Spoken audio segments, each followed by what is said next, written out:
in this world and you have some value to add. But we understand that when life starts lifing, it starts to chip away at your self-worth. It starts to chip away at what you believe you can contribute in this world. And that can affect how you earn money, how you save, how you invest, if you're swiping all these credit cards, creating debt for yourself. Like, this has a lot to do, our significance and how we navigate this world has a lot to do with how we build wealth. Welcome back to another exciting episode of the About That Water podcast, where we help the sandwich generation build strong financial habits so that you can talk about money, spend money, and even enjoy your money with confidence. And today, I have the awesome opportunity to bring on Dr. Constance Craig Mason, an award-winning financial planner and a visionary behind the Money Talks movement. With over 16 years of experience, she's transformed lives by addressing financial trauma, fostering holistic wealth creation, and empowering undeserved communities to reclaim their financial futures. So how are you doing today? I'm doing well. How about yourself, Anthony? It's a day. It's a new year. Same me. Yeah. We still Not same me. Okay. That's it. That's new. Yeah, well, I'm trying to change things this year to kind of cut back on a lot of things. So that's what I'm trying to say. Like, it's the same me, but I'm gonna cut little things out the way. I So, love that perspective. yeah, how about you for this year? I think it's a little bit of new me. I think I am shifting some things around, mostly within my own well-being, and that's why I feel like I'm so passionate about other people's well-being. But also scaling my business and building teams. So I feel like the inner me is shifting a little bit, but for the better. Nice. Yeah, because one of the things that you have as your mantra, which I really love, is called wealth isn't what you hold, it's what you heal. It's a very Yes. powerful thing. So can you actually explain what does that mean? Absolutely. Wealth is not just what you hold, it's what you heal. Because oftentimes, working in this space, and you know this to be true, people are always excited about the numbers. How much savings, how much are they investing? What's the new stock tip? Everything is about quantifying numbers. But I believe that there are some financial traumas that might be tied to how we arrive to those numbers, right? What we have experienced in our lifetime, what we have watched our parents and grandparents and guardians experience about money. And that kind of transcends over to us. And so I believe that, once we begin to heal some of those spaces, our assets will continue to grow. Actually, they might even accelerate, right? Because we're not triggered emotionally eating, emotionally spending, or overextending ourselves. So it just goes so far beyond the numbers that I just believe once we get to the inner selves, we'll be able to magnify, not just for ourselves, but for our generations to come. And speaking of generations, because you have children that I you do. also taking care of, and obviously a loving husband, and so what does it mean to have options with your family? Because the options is one of the things that came up a lot in your lifetime. So can you share a little bit about that? I'm so glad you touched on that word. I believe that wealth is also options because even when I grew up in the inner city of Baltimore in poverty, we didn't have any options. Every basic thing that we would get to do from going to school to going to high school to getting our first cars, things like that, it wasn't modeled before us. And so it was either this or this. This is it.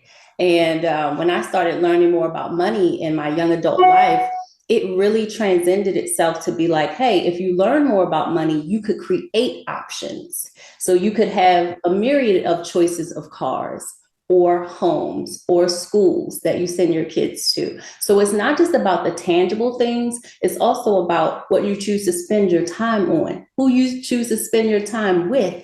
And That part. oftentimes people will say, right, like even if you have a hectic work schedule and or home life, by the time you get home, you're kind of tired, right? You don't want to go out and go do some leisurely things, which could actually bring you joy towards your well-being, but you don't feel like it. And so I believe that options are the thing we should be chasing, not money, but we should be chasing options because that's where the peace comes from. Man, I'm so glad you brought that up because I also grew up in Baltimore, in a impoverished neighborhood. So your story is definitely a reflection of what it's like in the impoverished. Because obviously, not everybody in Baltimore grew up that way, but it's just for a lot of us who have experienced that. Live up in that scarcity mindset because that's all we knew. We watch our parents struggle. You know, so And it was normal.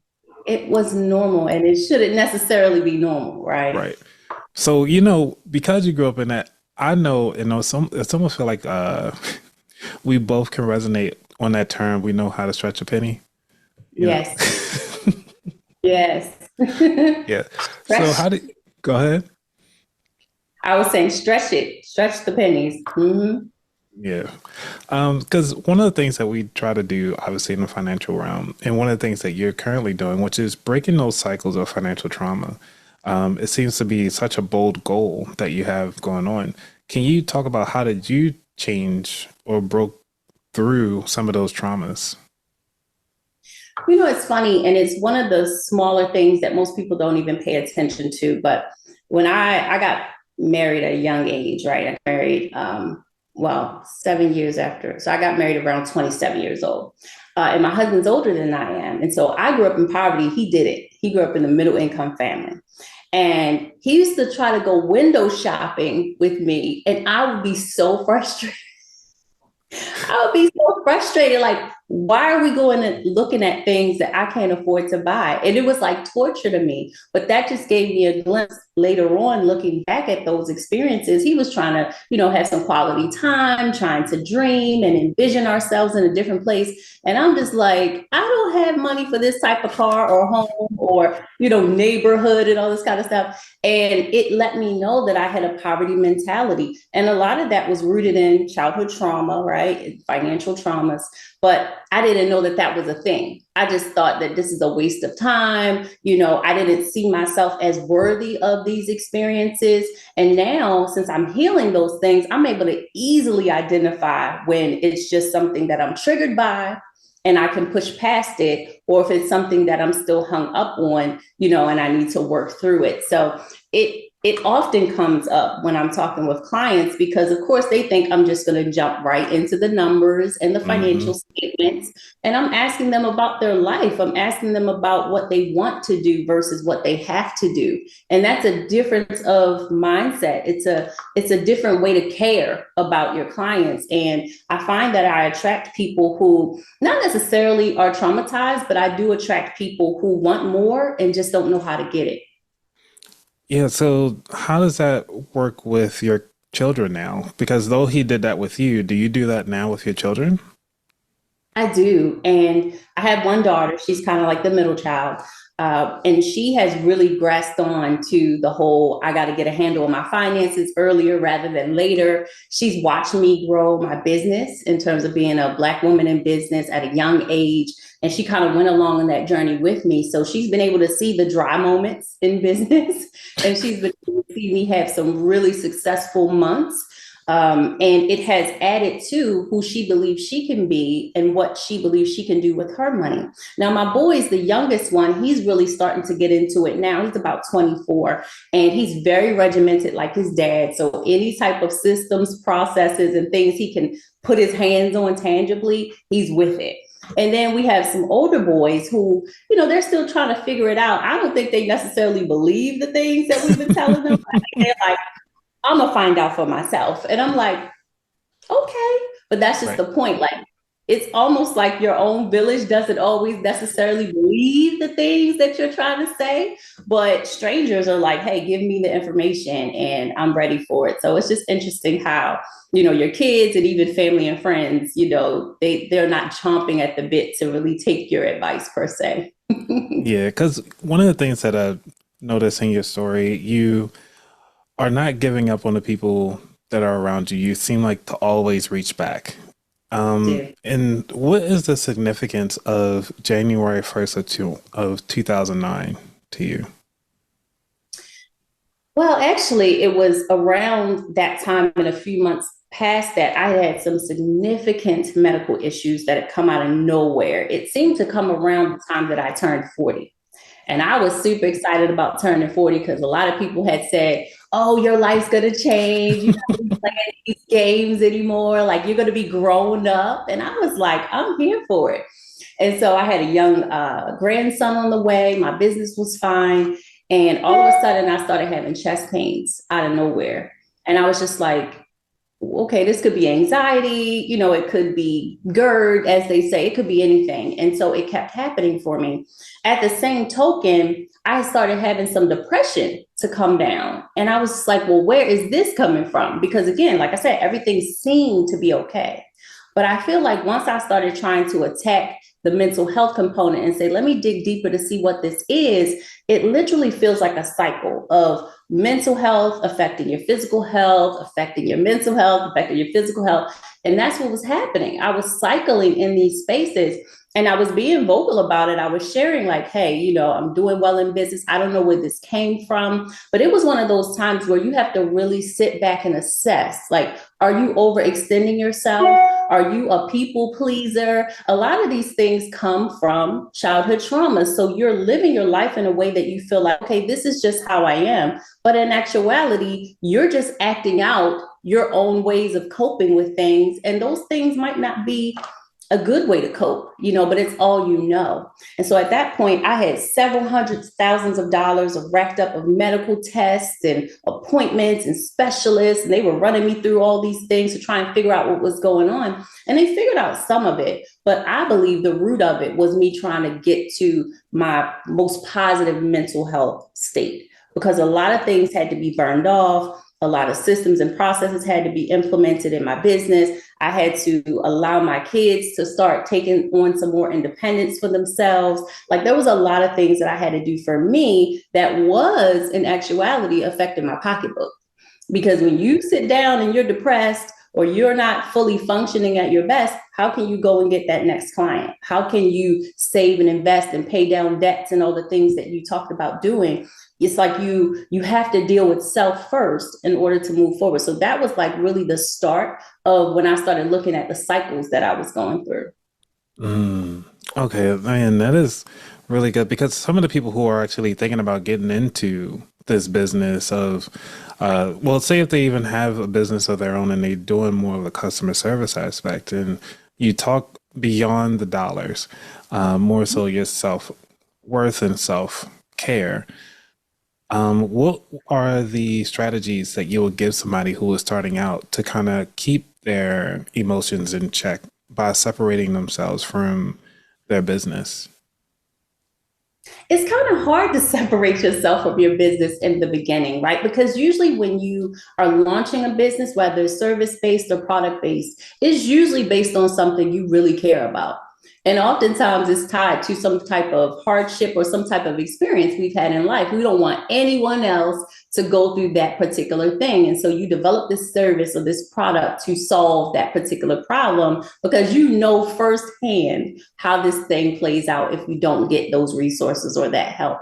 And so it's kind of hard to differentiate the two in the beginning. But I would say self-awareness is one of the main things that have helped me on my journey to healing. And it is really, and I hate to say it this way, looking in the mirror, right? Not just looking at the outward aesthetics of what's going on, but like really knowing if there are cycles such as you'll be doing fine and then all of a sudden you're not, and you can't really pick what is really happening. And so I tell people, I said, sometimes you might have to, listen to friends and family around you. Sometimes they will be telling you, hey, you're a little snippy. I noticed that you seem a little frustrated.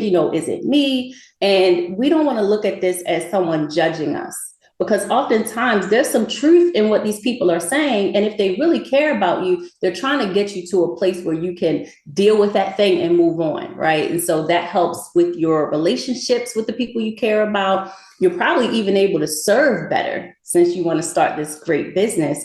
You're probably even able to serve better if you're able to take a look at yourself and say, okay, maybe I procrastinate, but there's a reason why you're procrastinating. Is there some fear tied to it? Is there some imposter syndrome tied to it? Are you afraid of failing? Are you afraid of success because you don't have a team to sustain that, right? So the procrastination that you might be experiencing is not necessarily related to laziness. It's usually related to something else in you. So these are the things that I would say if you're starting a business to really start digging into who you are, because even if you get people who really want your product or service, you don't want to let those people down by being all over the place and not being able to keep up with the customer service level that you had envisioned for your business. So being able to really be honest with yourself about where am I really in my life? And if I can make tweaks, if I can get the support from the people around me, like are there mentors that I look up to that have been there, done that, got the t-shirt, and they can kind of pour into me and give me those what to do's and what not to do's.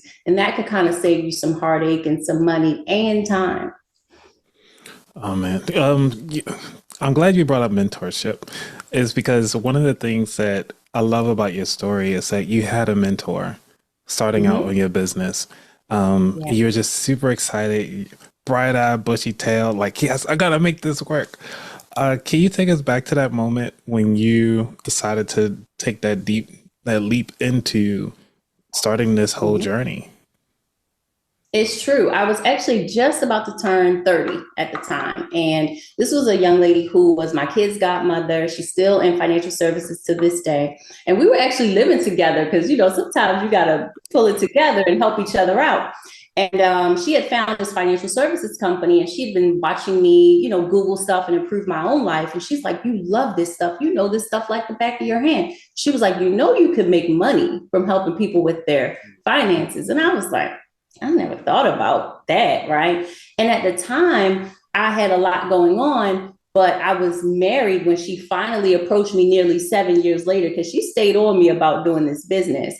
And it just wasn't the right time, And once I got married, she came right on back and she was like, listen, now you're married now, you got support at the house. You can't keep telling me you can't come and check this out. And so sure enough, I go and check it out. And at this point, I'm like, I have a full-time job. I was working in healthcare at the time. And I said, if I'm going to be away evenings, weekends, things like that, I need to know exactly what I'm doing. How quickly can I earn income? Like, what am I going to be doing with these people? And sure enough, like she was a very aggressive and poignant, I don't want to say salesperson, but she was really good at being able to get people to see the big picture and make changes. And so we would go out, every evening, doggone near, and on the weekends, and we would sit across the table from families, people just like ourselves. And we would teach them about how money was working. And a lot of times, unfortunately, these people didn't have life insurance, which is one of the basic financial fundamentals that you could put in place. And so as I was learning, I was also able to help these people. So it was like I was a newbie, but I was making good money and I was feeling passionate and empowered by doing that at the same time, because these people look just like me. A lot of them were in my age group and I felt like we could learn and grow together. But she was somebody who I never saw myself as a business owner. She implemented, hey, this is not just something that you're doing. Like you actually have a business here. So you want to treat it like a business. You want to have your write-offs. You want to be able to, help people and grow a team so that you don't burn out. And these were the things that she taught me early on. And I was just so super grateful. So that I'll always credit her for being kind of like one of my first mentors in the financial services space. And then I try to be that for the young ladies that are coming up behind me in the financial space. There's things that, we should be doing, things that we should not go down that route.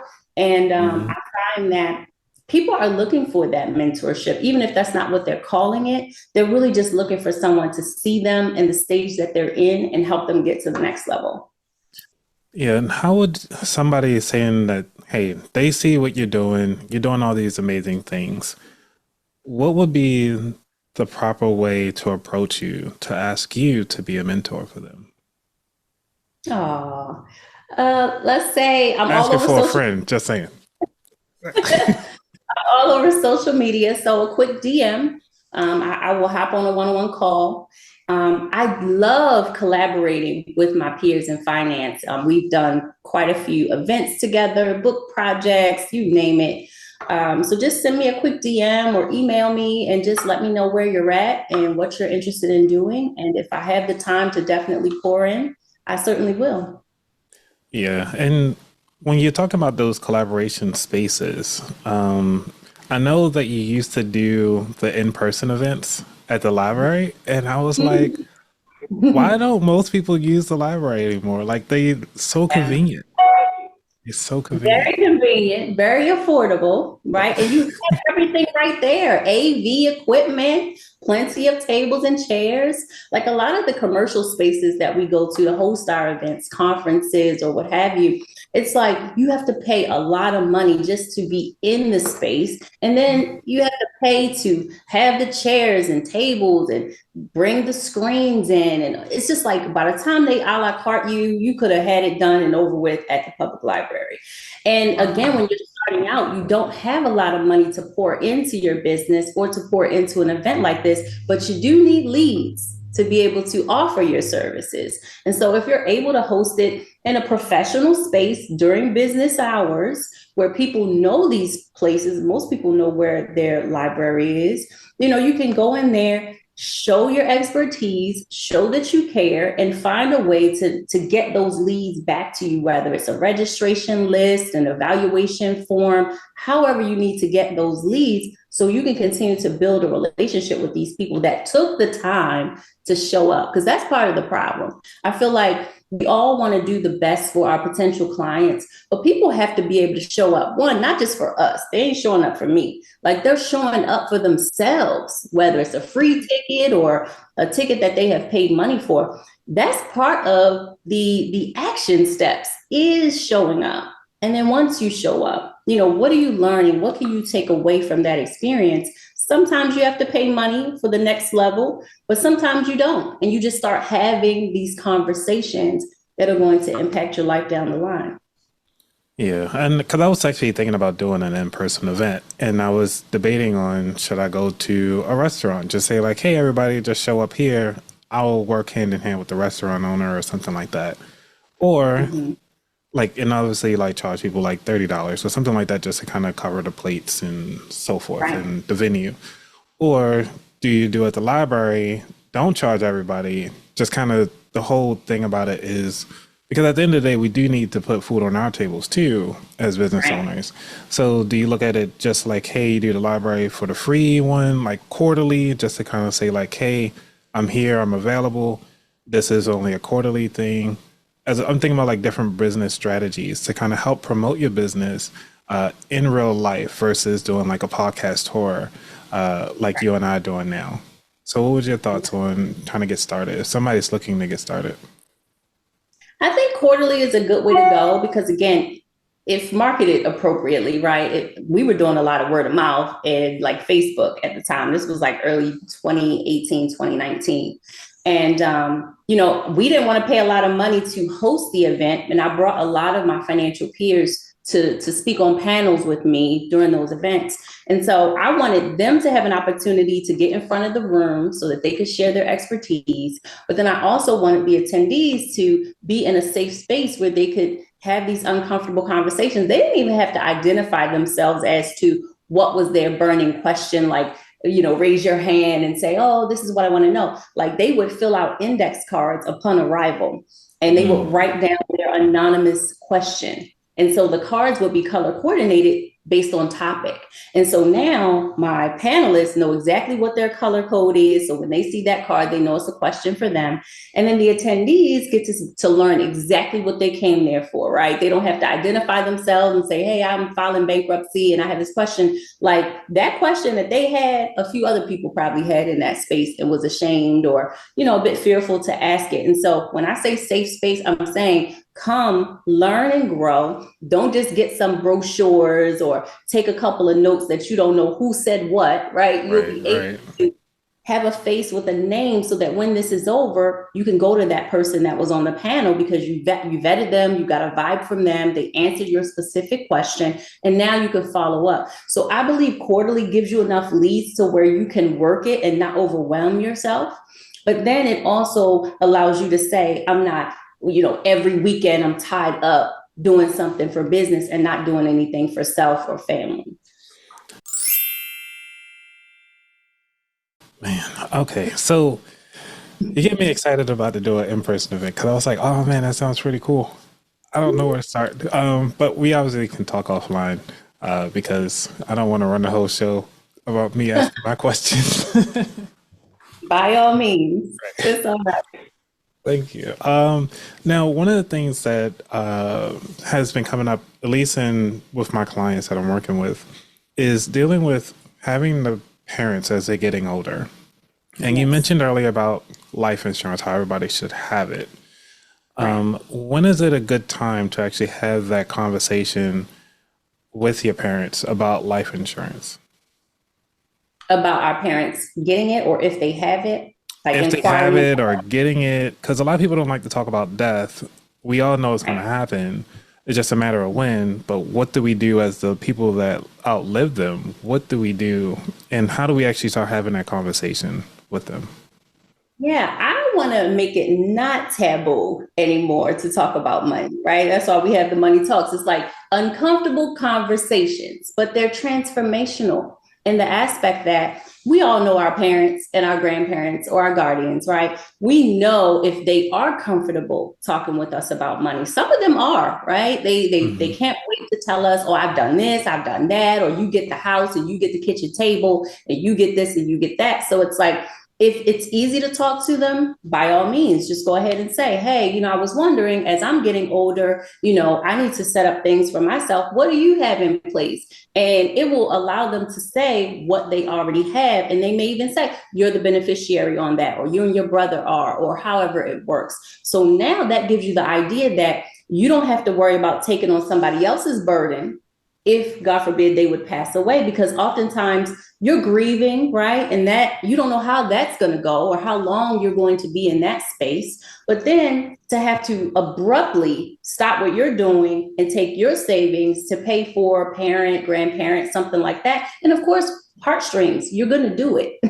You're going to Yeah. take that and you're going to take care of it. And then when the smoke clears, you're going to look back at your finances and say, now I got to start this all over again, or now I got to start accelerating my 401k. You know what I'm saying? And so if we're able to find out what they already have, and again, if they have it, they're going to tell you they have it. If they don't have it, they may say, well, maybe you need to help me get some. Now, we do have some carriers out there who are really strict on pre-existing conditions, but there are some nowadays that there's very minimal underwriting where you could get guaranteed issue coverage, depending on your age and things like that. But it's really no excuse nowadays because even people who have like HIV, AIDS, cancer, heart conditions, mental health, even people who smoke marijuana can get medical and health coverage and life insurance. And it's usually at a reasonable rate, depending on how much coverage you need. So I just feel like, we shouldn't be afraid to ask people who it's going to impact about those things. That's what they call insurable interest. So if you have insurable interest in a person, it's usually somebody where if they would pass away, there would be a financial burden to you. So in the aspect of spouses, Right. children, young children, adult children, right? If let's say your elderly parent doesn't earn a lot in retirement. So maybe if they don't have a policy that is kept pace with inflation, they got that thing 30 years ago and it's like $8,000. What is that going to do for the cost of final expense today? So somebody's still going to have to come out of their pocket to support the coverage that they did keep in place. And if you don't have that kind of money laying around, well, maybe you can get a small final expense just to support what they already have in place, right? So you're not caught trying to do this in the midst of everything else you're doing. You talk a lot about the sandwich generation. I'm definitely in Hmm. that sandwich generation where I have kids and grandkids, but I also have my mom who's in her 60s. And so it's like you want to do what's best for you. You want to be a model for your children and grandchildren. And you also want to be that support to those who were of support to you when you were coming up, but it doesn't have to be burdensome. So the conversations definitely need to be had, even if they're uncomfortable, because it's really all about care, right? I care enough to inquire about what you have going on so that if it doesn't affect me, great. I'm happy to hear that it won't affect me negatively. And sometimes there's legacy that's coming your way. There's assets that are coming your way. And you might need to know how that works because maybe there's a tax consequence attached to that asset. Or maybe there's, monies coming that is not taxable coming your way. So you would want to know that sooner than later. So one of the things that stuck out to me is when it comes to, say you do have that $8,000 policy, but all of a sudden you want to adjust it to today's inflation rate. It depends. It really depends on how the carrier has those plans set up. Oftentimes, they will allow you to do like what they call a policy change. So, a policy change form that you would complete is where you're taking it from X amount of coverage up, usually increasing that to a higher amount. And then, of course, now, yes, the premium that you're quoted is based on your current age and not the age you were when you got that $8,000 policy many years ago. So now you have the premium price equivalent to your current age. But sometimes they might not take you through all the underwriting because you had that existing policy, but sometimes they will consider any new medical concerns that have come up. So you really I would recommend that you have an agent so that that agent can let you know, okay, because sometimes you have a policy, you don't know how to read all the jargon that's inside of it. So the agent can look at the jargon and say, oh, yes, they do allow you to make changes to this. If not, it's just like getting a new policy where you're going to have to be reassessed and see what you can qualify for. That is great info, because I'm thinking about how can one person either utilize it today. So say if they do come through financial times or financial hardship, is there ever a life insurance policy that you can actually withdraw from to kind of live off of while you're still living? There are, and I'm so glad you brought that up. So there are the permanent types of policies, which are universal life or whole life. Most people have heard of those types. And then you got index universal, you got variable universal, but the gist of it is universal or whole life. Those are the cash value building types of policies. And with that meaning, as you're making your monthly premium payment, the entire payment is not going towards the cash value. There's cost to insure us, so they take that off the top. And then what's remaining goes inside that cash value. It's kind of like a savings inside the policy. And then either annually or monthly, they credit interest to that particular cash value account. So every year you're earning on the cash value. Now, depending on whether it's a whole life or universal and how they are set up, you could choose to borrow from that cash value. And then if you pay it back, great. If you don't, they subtract it off the end when you pass away minus the interest. The other thing is you could choose to withdraw from it, usually universal. You can withdraw from it, which is different than borrowing. So with withdrawals, you don't have to pay it back. With borrowing, you can pay it back. So there's the major difference. So a lot of times people are saying, hey, well, if I'm doing what I'm supposed to do and I'm being responsible and I'm covering myself and or my family in the event that we pass away or in the event that we have some extended medical event and I have this hybrid living benefit attached to my policy. Okay, great. But what if I want to buy my first home and I need money for the down payment? Or what if my kid is going off to college and I want to help them get their first car? Or what if I'm going ahead and retire a little bit earlier than Social Security would like me to, and I need a couple of years of income to supplement my lifestyle until I go ahead and claim that Social Security benefit? So these things can build up over time. But again, consistency is key. If you get covered and then you let it lapse, well, there goes that. So then now you got to go and start all over with your cash value building. So most things as it relates to money, consistency is key to that. Yeah. And before we get to the third segment, I have one question, which is like, what are some common misconceptions of building that generational wealth? Could people help redefine what it means for their families? Yeah, so one of the main misconceptions that I come across is that people feel like they have to have a lot of money at any given point to build the wealth. So there's a basic formula called the wealth formula, right? It's very basic, but it gives you the components of what's required to build wealth. So for the wealth formula, you need money, any kind of money, $5, $1,000, doesn't matter. You need some kind of money. Then you need time. You need time for this money to accumulate.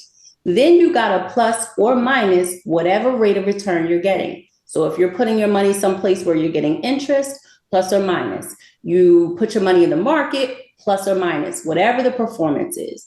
And then you got to offset inflation, which is eating away at our purchasing power, and of course, taxes. So if I'm thinking about this as a formula, how many of these components do I have, right? Do I have an extra $25 per pay? Maybe you do. Okay, great. So you've got that. I'm alive and hopefully well, so I have some time. Now, where am I going to put this money that will accumulate over time that's going to give me a great rate of return? When I say rate of return, that's great. I mean outpacing inflation, at least giving you more than 3%.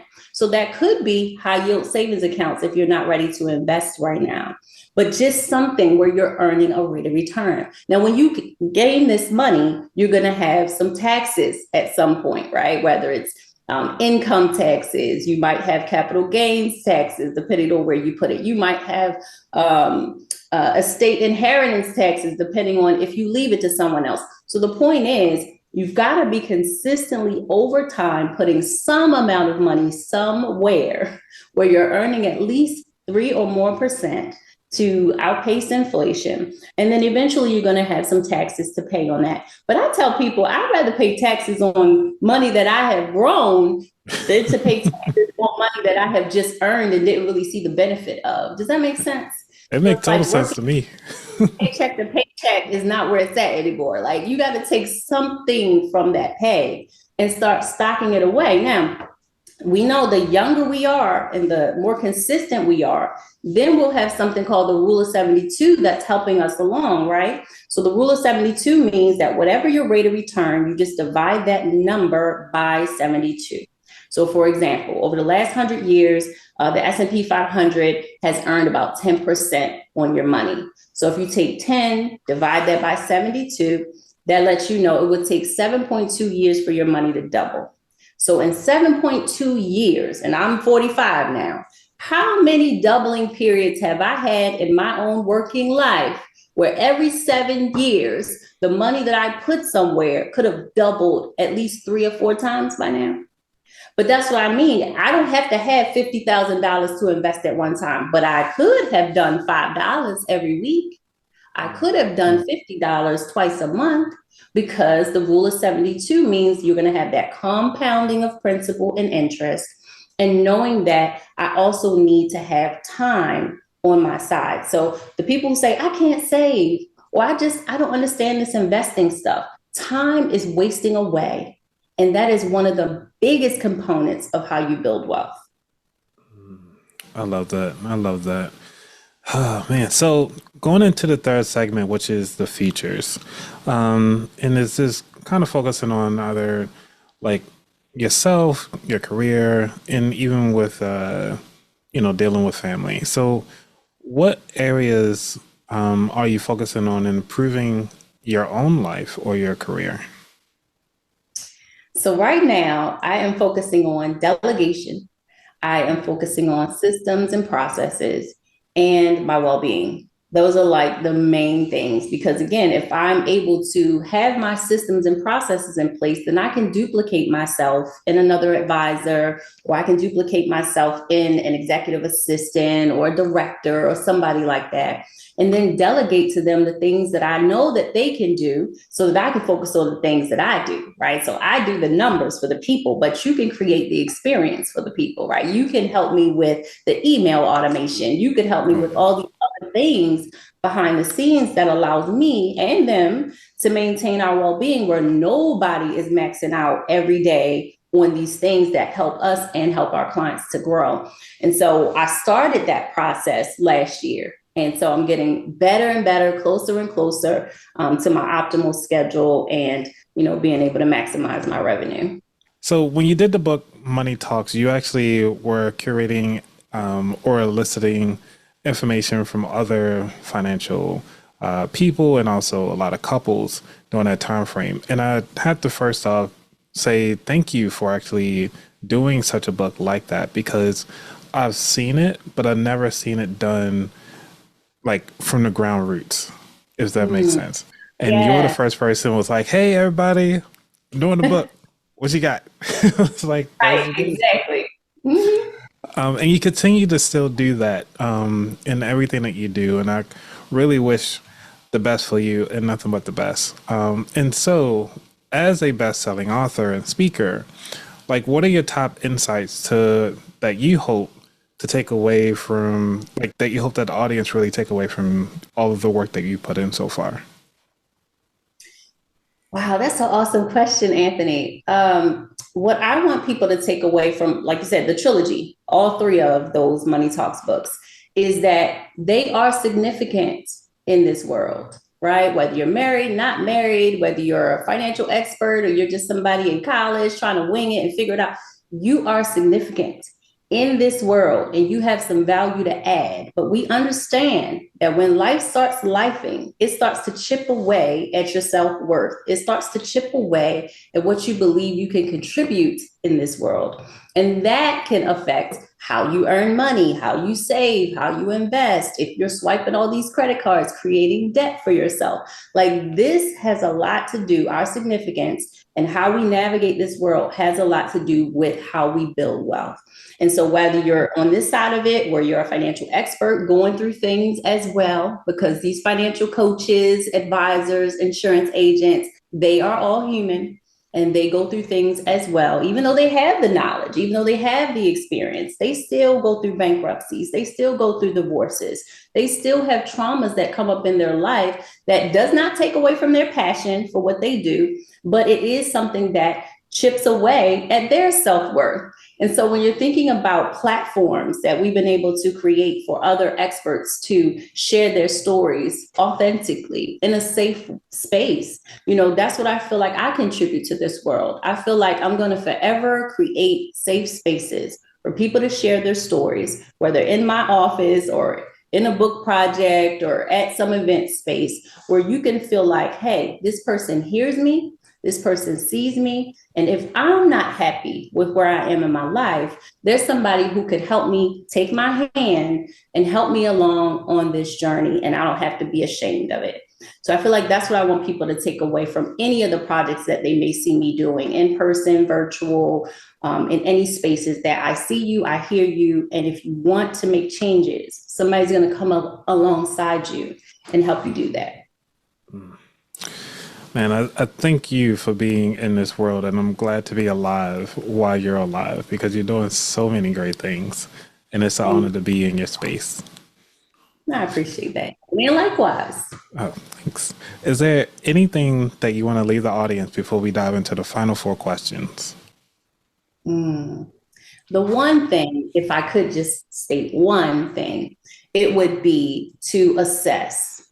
Now, I know that people are in their feelings sometimes as it relates to money. We're in a new year now, and this is the best time to assess what was going on in your finances last year where you felt like it wasn't showing you the best possible way to not just survive, but to thrive.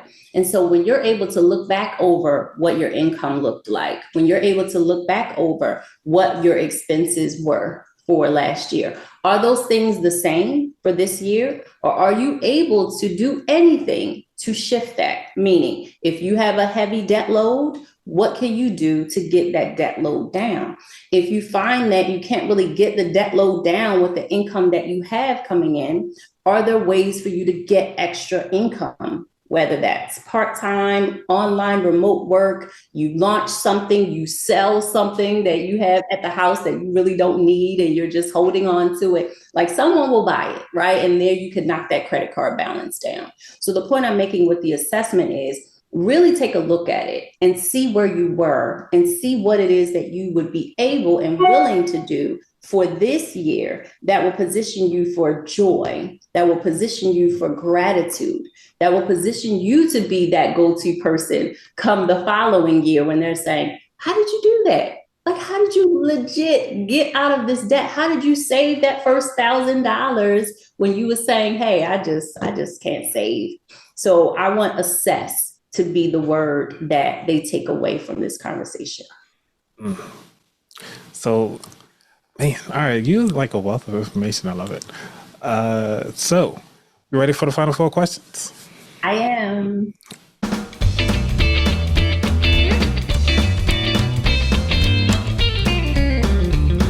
Alrighty. Number one, what does wealth mean to you? Well, this is an easy one. We touched on it.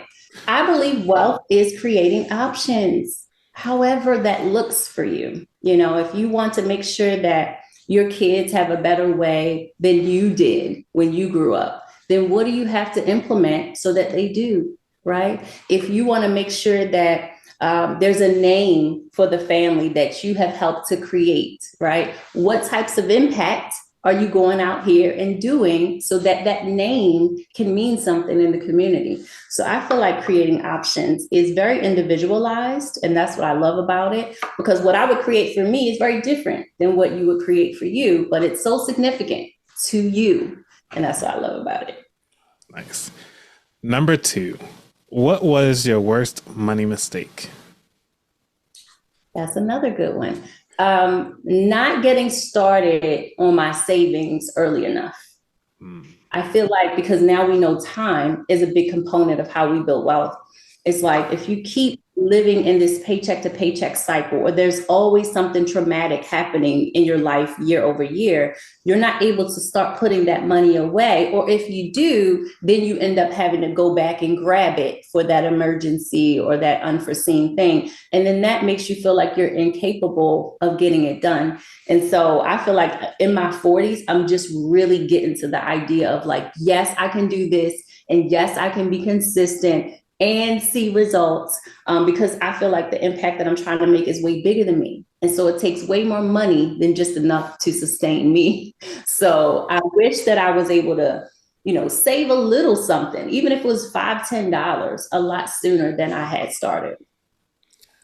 Number three, what is your favorite financial or non-financial book? My favorite non-financial book is the Bible. I really feel like it changed my life. I got saved at 19 years old, and I really feel like me reading that book and learning more about the higher power and learning what he said about me was a game changer. Because no diss to any family or friends coming up, but it was like sometimes they didn't have the words to pour into you, right? They didn't have the words. And so it's like if no one's really pouring into you emotionally, spiritually, from that perspective, where do you get it from? Sometimes you get it from the wrong places and you end up being in some poor relationships. And so I found that once I started reading that particular book and it was sharing with me how valuable I was to the higher power, how valuable I was to him. And then I started reframing how I would speak about myself and how I would think about myself.